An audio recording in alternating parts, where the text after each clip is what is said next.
اچھا یہ کیسے ہو سکتا ہے؟ اب آپ کیا سمجھتے ہیں آپ کی نظر میں کہ ان چیزوں کو بہتر کیسے کیا جا سکتا ہے؟ کیونکہ ایک بات ہم سن رہے ہیں وزیر خزانہ کے منہ سے سنی، آج وزیر اعلیٰ پنجاب نے بھی کہی کہ حکومت اور گورننس کے نظام میں تبدیلی کے لیے وزارتوں اور محکموں کی ری اسٹرکچرنگ کا فیصلہ کیا گیا ہے۔ ایک لفظ ہے ری اسٹرکچرنگ اور ایک لفظ ہے شٹ ڈاؤن، یہ دو ہم بہت سن رہے ہیں، کہہ رہے ہیں کہ جو کچھ نکمی فالتو اور خساروں کے شکار محکمے ہیں ان کی ڈاؤن سائزنگ ہوگی، ان کو بند کیا جائے گا، ان کو ری اسٹرکچر کیا جائے گا، کیا یہ پاسبل ہے؟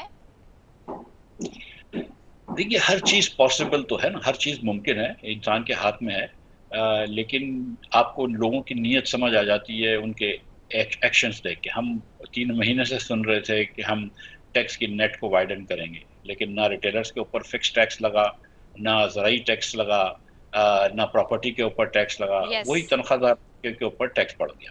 ہم بڑے عرصے سے سن رہے تھے کہ بھائی محکمے کم ہوں گے، لیکن حکومت نے 800 ارب روپے کا خرچہ رکھا ہے اپنی حکومت چلانے کے لیے، وفاق کی حکومت چلانے کے لیے۔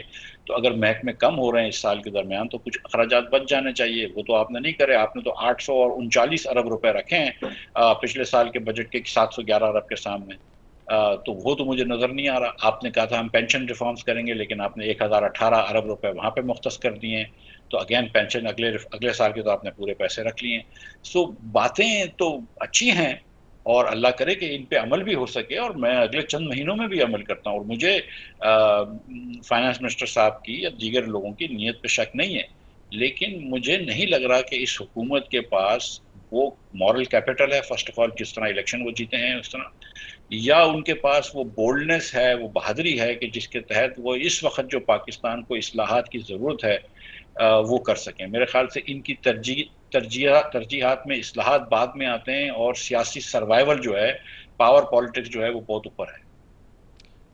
اچھا ایک بات اور بھی آپ سے جاننا چاہوں گی، کیونکہ آپ بھی ہمیشہ سے حکومت میں رہے اور آپ نے منسٹری بھی دیکھی، ساری چیزیں آپ دیکھ کر آ رہے ہیں، آپ سے بہتر شاید اس بات کا کوئی جواب پاکستان میں دے نہیں سکتا اس وقت۔ ایک بحث ہے سوشل میڈیا پہ، اور آپ کو پتہ ہے کہ سوشل میڈیا پہ وہی چیزیں ڈسکس ہو رہی ہوتی ہے جو اس وقت پاکستانی عوام کے دلوں میں ہے، اور جو ہماری پاپولیشن ہے، خاص طور پہ ینگ پاپولیشن، وہ 78% ہے اس وقت، اور یہ ایک بہت بڑا چنگ ہے جو سوال کر رہے ہوتے ہیں حکمرانوں سے، اور جو سوال کر رہے ہیں اپنے بڑوں سے کہ جی آپ لوگ کر کیا رہے ہیں۔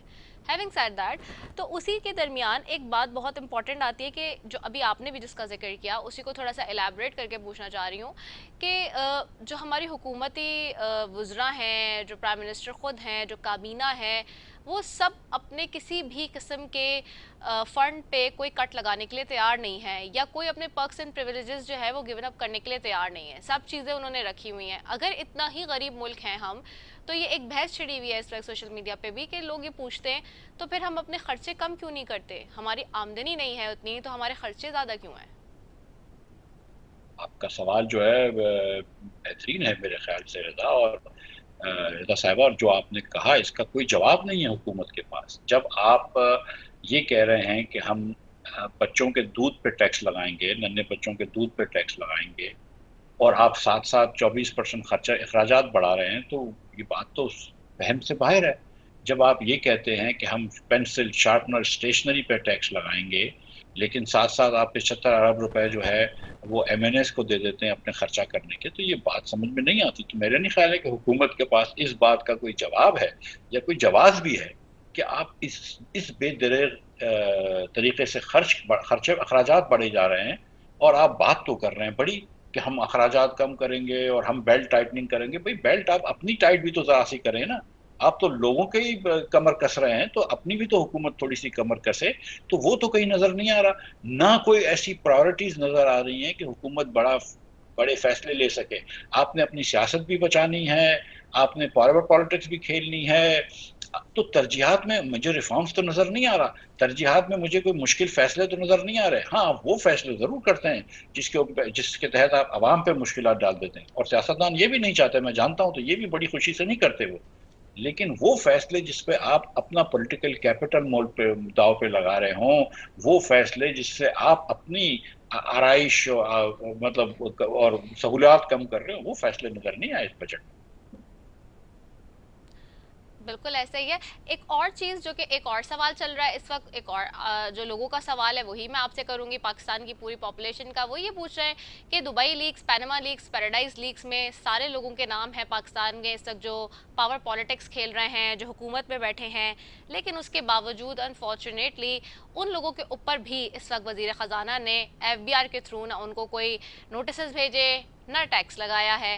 اس وقت صرف اور صرف ٹیکس انہی لوگوں پہ لگا ہے جو ہمارے جیسے ہیں، یعنی کہ سیلریڈ کلاس، انہی کے اوپر ڈبل ٹرپل ٹیکس بڑھا دیا گیا ہے، لیکن ان کو بھی نیٹ ٹیکس میں نہیں لایا گیا. اب اس کی بنیاد پر لوگ یہ کہتے ہیں کہ آپ باہر لوگوں کو کہتے ہیں کہ انویسٹمنٹ کریں، انویسٹرز کو بلاتے ہیں کہ ہمارے یہاں آئیں، ٹرسٹ ہم پہ بلڈ کریں، لیکن جب ٹرسٹ ڈیفیسٹ اپنے ہی لوگوں کا ہے جو اس وقت حکومت میں ہے، جو اس وقت پاور میں ہے، وہ خود یہاں انویسٹ نہیں کر رہے، تو پھر باہر کیسے لوگ کریں گے یہاں انویسٹ؟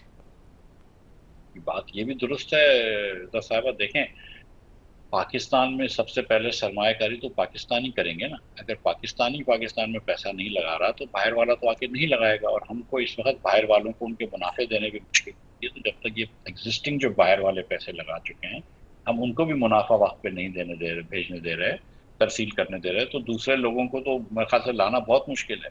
پھر ہم کو یہ بھی سوال پوچھنا ہے. دیکھیں، کچھ لوگ تو سیاست دان ہوتے ہیں، سیاسی لیڈران ہوتے ہیں، دیگر لوگ ہوتے ہیں کہ جو پیسہ چھپا کے باہر لے جاتے ہیں، میں ان کی بات نہیں کر رہا. لیکن ایک بہت بڑا جو نمبر ہے وہ ان پاکستانیوں کا ہے کہ جو پاکستان میں بزنس کرتے ہیں اور منی ٹریل کے ساتھ ٹیکس بھرے ہوئے پیسے کو لیگلی باہر لے کے جاتے ہیں اور باہر بزنس کرتے ہیں، پراپرٹیز لیتے ہیں، گھر لیے ہیں دبئی میں وغیرہ وغیرہ. اور ہم کو یہ سوال بھی پوچھنا پڑے گا کہ ہم اپنے ملک میں ایسے کیا چیز کرتے ہیں، ایسے کیا ہمارے جو پالیسی کانٹیکسٹ ہے کہ جس کے تحت پاکستانی جو ہے وہ پاکستان سے زیادہ اپنا پیسہ دبئی میں محفوظ سمجھتا ہے یا لندن میں محفوظ سمجھتا ہے یا جہاں پہ بھی محفوظ سمجھتا ہے.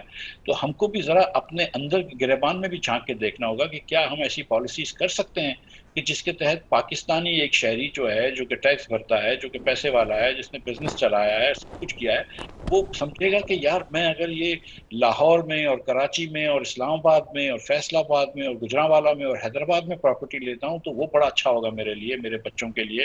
لیکن یہ نہیں سمجھ رہے جا رہے ہیں. لوگ سمجھ رہے ہیں کہ ابو دھابی میں لے لوں یا دبئی میں لے لوں یا جدہ میں لے لوں یا لندن میں لے لوں تو وہ لوگوں کو زیادہ اچھا لگ رہا ہے. تو ہم کو اپنی بھی کچھ حکومت کی پالیسیز کو دیکھنا ہوگا.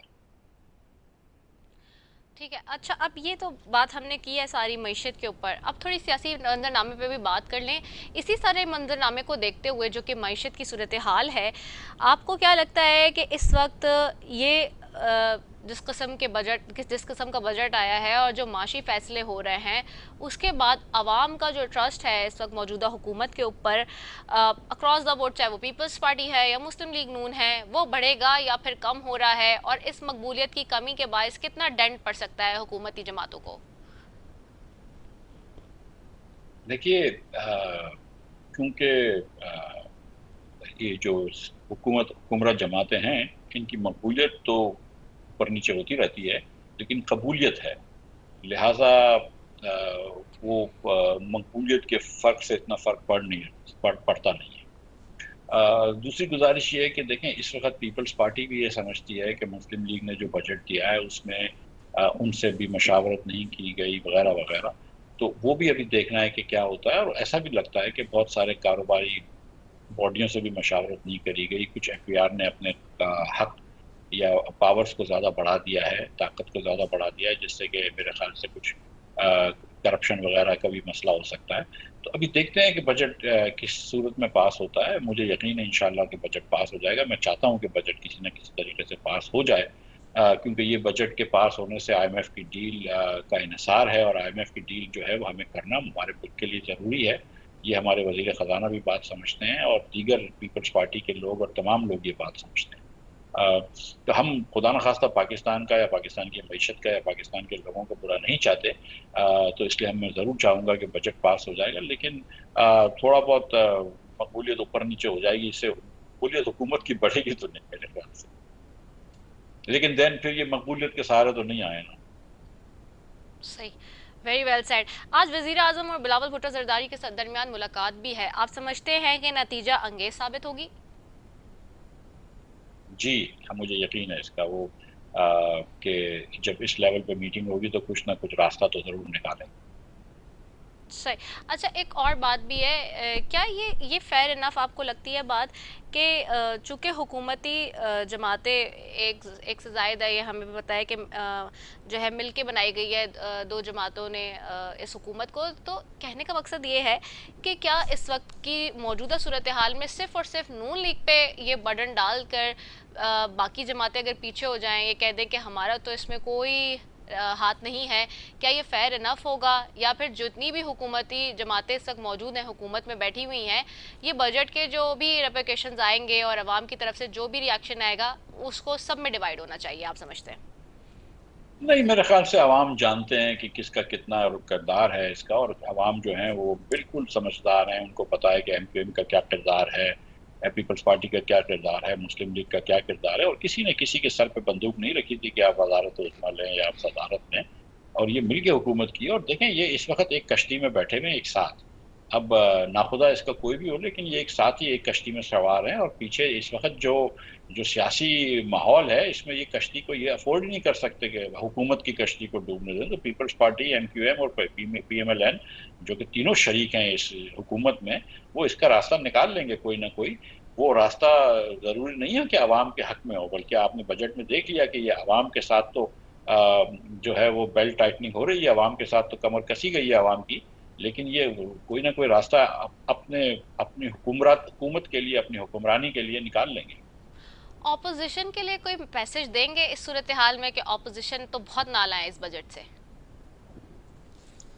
دیکھیے، میں بھی اس بجٹ سے کہ کافی جو ہے عناصر سے خوش نہیں ہوں، لیکن ہم نے بات کی ہے، میں نے لکھا بھی اخبار میں، آپ شاید عباسی صاحب سے پوچھیں، جی جی۔ سے بات کریں تو ہم اسپیسیفک بات کرتے ہیں کہ یار اس بجٹ میں یہ بہتر ہو سکتا ہے، یہ چینج ہو سکتا ہے، یہ چینج ہو سکتا ہے۔ یہ میرے خیال سے ایک دلیل کے ساتھ بات ہوتی ہے جو کرنی چاہیے۔ جس ماحول میں اس وقت اپوزیشن ہو گئی ہے، اور ظاہر ہے کہ ان کو دل پہ دھچکا بھی ہے کہ یار ہم الیکشن جیتے تھے لیکن ہم کو اپوزیشن میں بٹھا دیا ہے، تو یہ بات سمجھتا ہوں کہ ان کا غصے کے اندر بھی کچھ مطلب ان کا غصہ بھی جائز ہے، لیکن جس ماحول میں وہ اپوزیشن کر رہے ہیں وہ صرف شور شرابہ کر رہے ہیں، کوئی ایسی تنقید نہیں کر رہے کہ جس پہ عوام جو ہے وہ اپنا جو عوام بھی کچھ سیکھ سکے کہ ہاں بجٹ میں یہ خرابی ہے وہ خرابی ہے۔ صرف وزیر خزانہ کو یا دیگر لوگوں کو گالی گلوچ کرنا یا برا بھلا کہنے سے بجٹ کی کرٹیسزم نہیں ہوتی ہے۔ بجٹ کی کرٹیسزم بجٹ کے پوائنٹس اٹھا کے بتانا ہوتا ہے کہ یہ غلط ہے، یہ ٹیکس اتنا بڑا ہے، یہ ٹیکس اتنا بڑا ہے، یہ اخراجات اتنے بڑے ہیں۔ صحیح، thank you so very much. مفتاح اسماعیل صاحب، سابق وزیر خزانہ ہمارے ساتھ موجود تھے، اینڈ ہم بات کر رہے تھے نمبر گیمز پہ بجٹ کے حوالے سے، دوسرا سیاسی منظرنامے پہ۔ ناظرین اسی کے ساتھ جی اپنی میزبان رصفی کو دیجیے اجازت۔ پاکستان زندہ باد۔